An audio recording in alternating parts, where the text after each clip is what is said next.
62 years ago tonight, CBS Television broadcast one of the most important investigative reports ever done. It was the result of a year of filming and interviewing, and it was hosted by Edward R. Murrow. The legendary broadcaster, in his last major report before accepting President Kennedy's invitation to leave CBS and become head of the U.S. Information Agency. Murrow was first introduced to American audiences when he broadcast from London while the bombs were falling. The noise that you hear at the moment is the sound of the air raid siren. A searchlight just burst into action off in the distance, one single beam sweeping the sky above me now. Then he made a gut-wrenching trip to the newly liberated Buchenwald concentration camp. Done at Buchenwald. God alone knows how many men and boys have died there during the last 12 years. Thursday, I was told that there were more than 20,000 in the camp. There had been as many as 60,000. Where are they now? I pray you to believe what I have said about Buchenwald.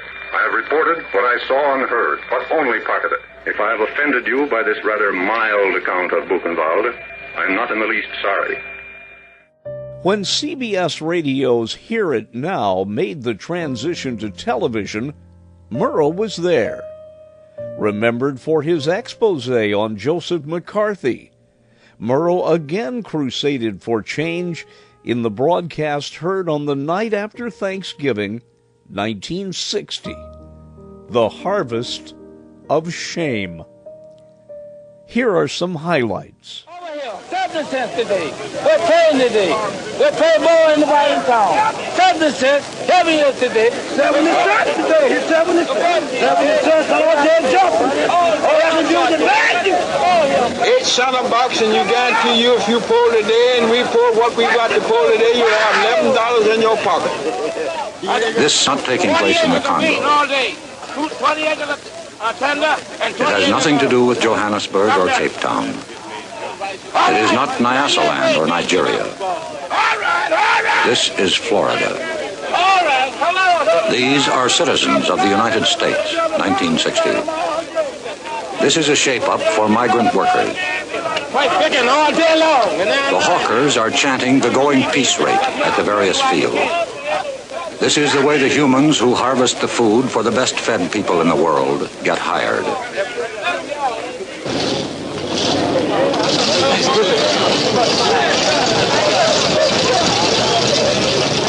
One farmer looked at this and said, "We used to own our slaves. Now we just rent them." The Secretary of Labor looked at the migrant plight and said, "I think they're the great mass of what I've called the excluded Americans. They are people who cry out, the workers and their children and their wives, who cry out for some assistance and whose plight is a shame. It's a shame in America." The president of the American Farm Bureau Federation, the largest farmers' organization, says, "I think that most social workers would agree that it's better for a man to be employed, even if his capacity is such as to limit his income.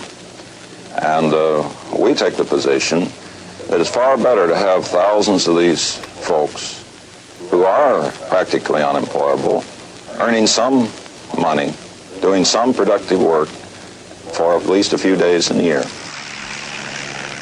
They follow the sun.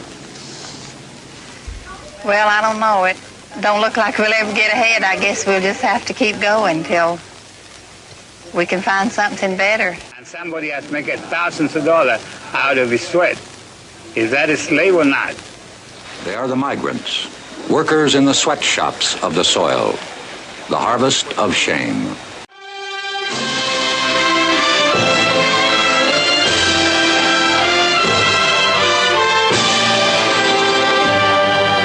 Now, Edward R. Murrow. This is CBS Reports, Harvest of Shame.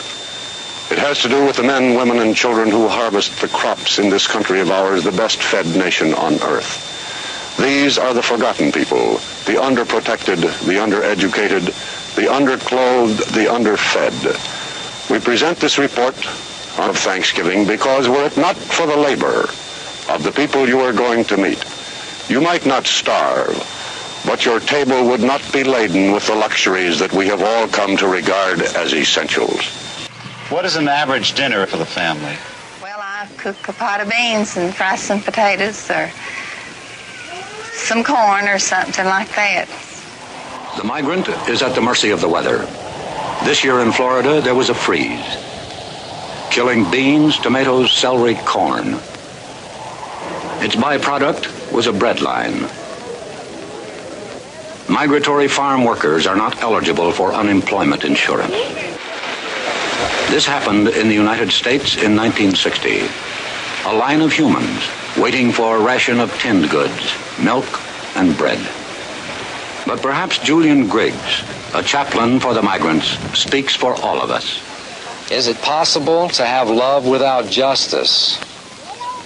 Is it possible that we think too much in terms of charity, in terms of Thanksgiving Day baskets, in terms of Christmas baskets, and not in terms enough of eliminating poverty? The migrants are back in Belglade, winter quarters, after months of travel and work. One said he brought back $1.65, another said $6. Another said we broke even. We were broke when we left, broke when we got back. We asked them what they thought they could do to help themselves, and they said nothing. What can we do? There will, of course, be opposition to these recommendations. Too much government interference, too expensive, socialism. Similar proposals have been made before. In fact, 150 different attempts have been made in Congress to do something about the plight of the migrants. All except one has failed. The migrants have no lobby. Only an enlightened, aroused, and perhaps angered public opinion can do anything about the migrants. The people you have seen have the strength to harvest your fruit and vegetables. They do not have the strength to influence legislation. Maybe we do. Good night and good luck.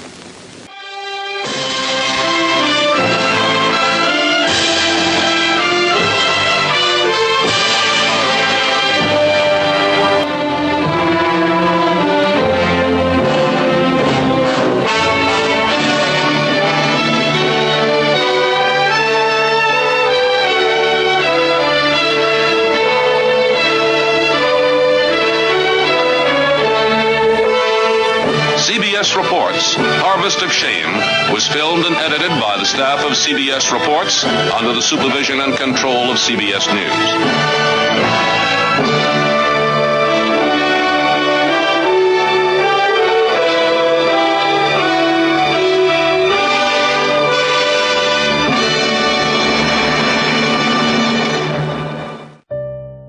Millions praised Harvest of Shame.